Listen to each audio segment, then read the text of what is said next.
Hey guys, what's going on? Carter here.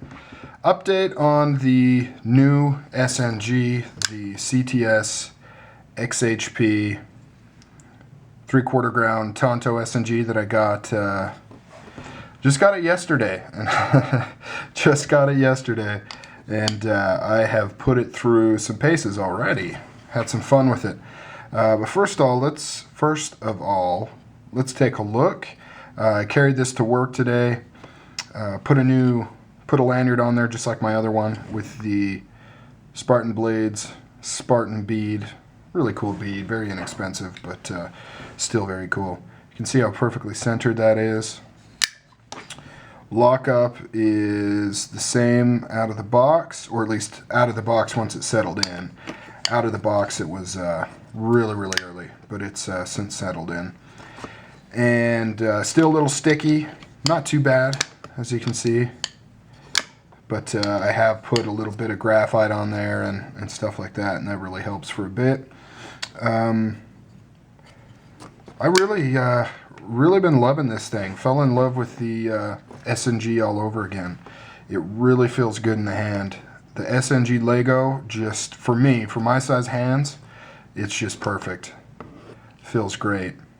I mean, the SMF feels good too, but the SMF is almost a little too thick and can be a little uncomfortable, which is why I prefer in the SMFs to get the double gunner grip or the concealed carry.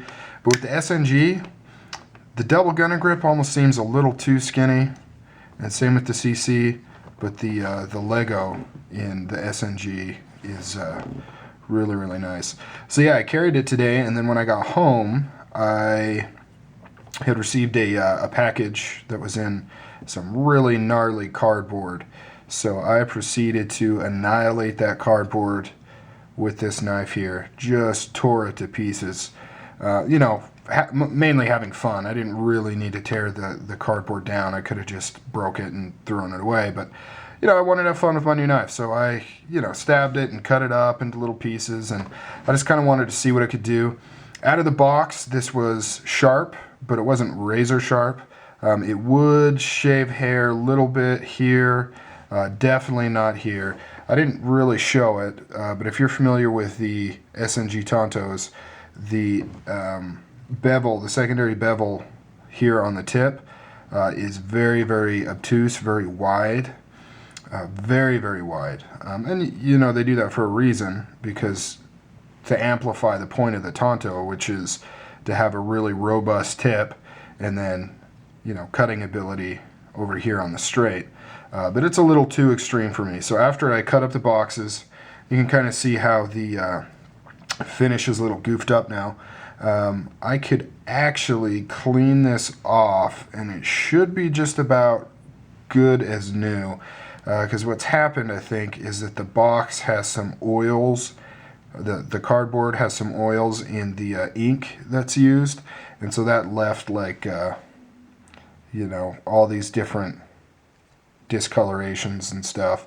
So I'm thinking if I actually took some solvent or some alcohol or something and clean this off, I would get it pretty much back to normal. I don't think I really have any actual scratches or anything. I think the coloration inconsistency is just, like I said.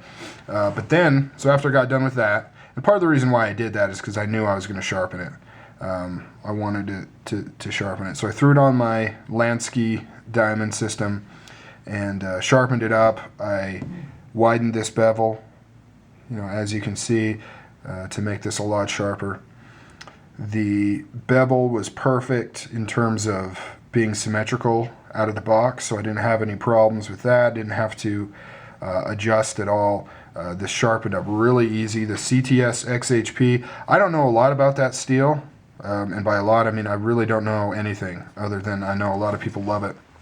But I found it extremely easy to sharpen. Very easy to sharpen. I was surprised. I was expecting it to be quite difficult. And part of it may have been that I hit the bevel perfectly, especially this main one here. I set my clamp like perfect to the point where it matched the factory bevel just spot on. And obviously I had to widen this one, but I mean, even widening this was relatively easy. So I got this sucker just razor sharp. I mean, I don't want to shave off too much hair because I'll look like a weirdo, but you can see there. And then even the tip will shave off hair right there. And I've got bald spots on my arm. So yeah, I got the tip portion here really, really razor sharp, which is more for my needs. I like the idea of having a strong tip, but you can see it's still definitely very, very strong. But I also like to be able to cut things open with that tip. So by putting a different profile on there, I'll be able to do that. Oh yeah, but I was going to say that this is the first time, I was a little nervous. I've always kind of shied away from Tantos. One reason being, you know, the lack of cutting ability on the tip, which I use a lot. But the other one being I've been scared to sharpen them. This is the first time I've ever sharpened a Tanto, and I did it with my brand new Strider. And I got to say, it wasn't bad at all. You know, especially, this is not a super long cutting length, you know, 3 inches, so that probably helped. But yeah, it was easy. I was always worried about losing this transition point, and I may have slightly lost a tad bit of that point. But you know, for the most part, it worked out really well. Sharpened up really well. So yeah, so very happy about that I was able to do that. Sharpened it up, stropped it, and it is ready for some more active duty. Alright guys, I'm out of here. You take it easy. I'll catch you on the next video.